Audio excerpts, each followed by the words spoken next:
Shalom Alehin. Berjumpa lagi dengan saya pada perenungan hari ini, hari Minggu tanggal 12 Mei 2024, hari Minggu Paskah ke-7. Saudara, di pagi yang cerah ini saudara jangan lupa saudara, kita syukur di dalam doa kepada Tuhan Allah kita, dan berilah senyuman dan sapaan kepada sesama kita. Kita awali perenungan pagi hari ini dengan tanda kemenangan kita, dalam nama Bapa dan Putra dan Roh Kudus. Amin. Yesus Tuhan berdoa untuk kita. Bacaan liturgi hari ini diambil dari bacaan pertama Kisah Para Rasul 1 ayat 15 sampai dengan 17, dilanjutkan ayat 20a, dan dilanjutkan lagi 20c sampai dengan 26. Bacaan kedua 1 Yohanes 4 ayat 11 sampai dengan 16, dan Injil Yohanes 17 ayat 11b sampai dengan 19. Saudara-saudaraku yang terkasih di dalam kasih Kristus, teringat saudara oleh saya akan pesan yang disampaikan oleh adik ipar saya, di mana dia menyampaikan untuk selalu menjaga anaknya dan ajari dia selalu. Saat itu saya kaget pesannya ini saudara, tak ada sedikit pikiran apapun. Dan ternyata saudara, ini adalah pesan terakhirnya. Beberapa hari berikutnya saudara, pada hari-hari itu saudara, dia sangat baik, sangat sehat saudara, segar bugar. Adik ipar ini meninggal. Sungguh sedih. Dia sangat mengasihi dan mencintai anaknya, sehingga dia memberi pesan kepada saya. Dalam perpisahannya di Efesus, Paulus berpesan kepada para penatua jemaat.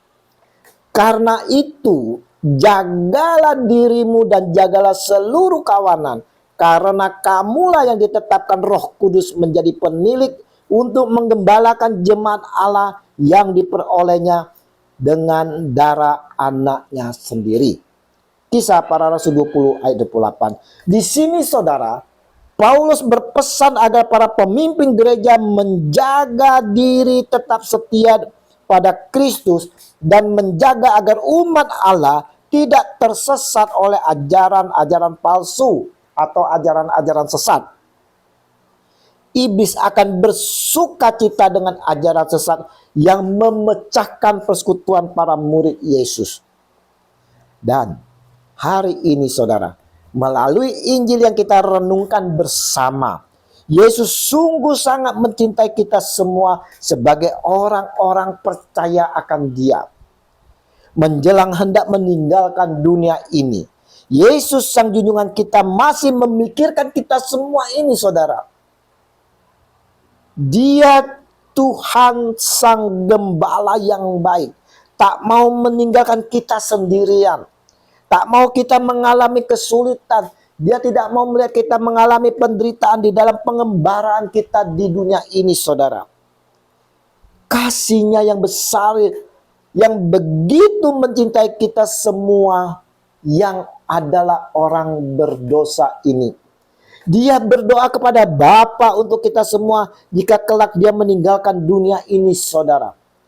Dan doanya, aku tidak ada lagi di dalam dunia, tetapi mereka masih ada di dalam dunia. Aku datang kepadamu ya Bapa yang kudus, peliharalah mereka dalam namamu, yaitu namamu yang telah engkau berikan kepadaku, supaya mereka menjadi satu sama seperti kita. Yohanes 17 ayat 11.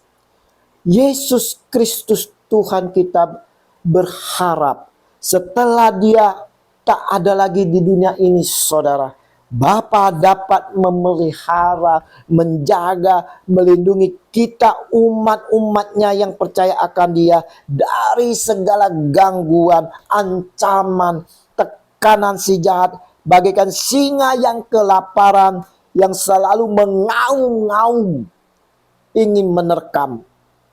Karena Yesus tahu bahwa dunia ini penuh kejahatan yang dibawa oleh iblis. Mereka selalu berkeliling sama seperti singa yang mengaum-ngaum dan mencari orang yang dapat ditelan. 1 Petrus 5 ayat 8. Saudara, Yesus pun menyadari dari apa yang kita alami selama di dunia ini. Karena dia pun melihat dan mengalami bagaimana banyaknya umat manusia ini egois, ingin berkuasa, saling iri yang menyebabkan pertentangan-pertentangan dan perpecahan. Dan bukan itu saja, saudara. Yesus melihat kecenderungan orang-orang percaya pun hidupnya tak damai, tak ada kasih karena terpecah belah satu dengan yang lain. Yesus sedih, saudara. Yesus sedih melihat itu semua. Maka Yesus berdoa bagi para muridnya, kita semua yang percaya akan Dia, agar hidup kita dapat saling mengasihi, hidup rukun dan damai, gembira dan percaya pada firman-Nya. Yesus berdoa bukan agar kita diambil dari dunia ini, saudara. Bukan, saudara. Tetapi supaya kita dilindungi dari yang jahat, dari setan. Yang jahat itu yang selalu mengintai dan menggoda kita, saudara. Yesus pun masih mendoakan kita di hadapan Bapanya agar kita bersatu dan saling mengasihi, saudara. Doa Yesus ini hendaknya menjadi doa kita juga, saudara. Kita pun wajib mewujudkan doa Yesus itu dan ikut serta pula mendoakan sesama agar tetap setia pada Yesus dan Injilnya. Dan kita mau saling mengasihi, saling bersatu padu. Jujur, saudara. Sekali lagi saya katakan jujur, kita sendiri tak mampu mewujudkan doa Sang Junjungan kita Yesus Kristus ini agar kita dapat bersatu, hidup rukun satu dengan yang lain dan saling mengasihi, saudara. Kita tak mampu, saudara. Kita tidak bisa, saudara. Hanya roh yang dijanjikan Yesuslah yang memampukan kita untuk melakukan apa yang dirindukan oleh Tuhan Yesus di dalam doanya ini. Oleh roh itulah yang dijanjikan itu sebagai penolong kita, saudara. Maka saudaraku, rindukanlah, saudara. Rindukanlah roh yang dijanjikan oleh Yesus Tuhan itu. Mintalah dengan penuh kerinduan kepada Yesus. Dan biarkanlah diri kita dipimpin dan dituntun oleh Roh Kudus agar kita dimampukan mewujudkan doa-doa Sang Kristus Tuhan kita. Biarlah Roh Kudus yang telah dijanjikan oleh Yesus boleh senantiasa, saudara, menuntun di dalam kehidupan kita, saudara. Biarlah Roh Kudus, saudara, yang dijanjikan oleh Tuhan Yesus itu, saudara, boleh memampukan kita, saudara, agar kita dapat saling mengasihi, saling mengampuni, dan mau hidup bersatu dengan yang lain, menciptakan damai sejahtera. Roh Kudus kiranya menolong kita agar mampu membedakan ajaran yang benar dan palsu.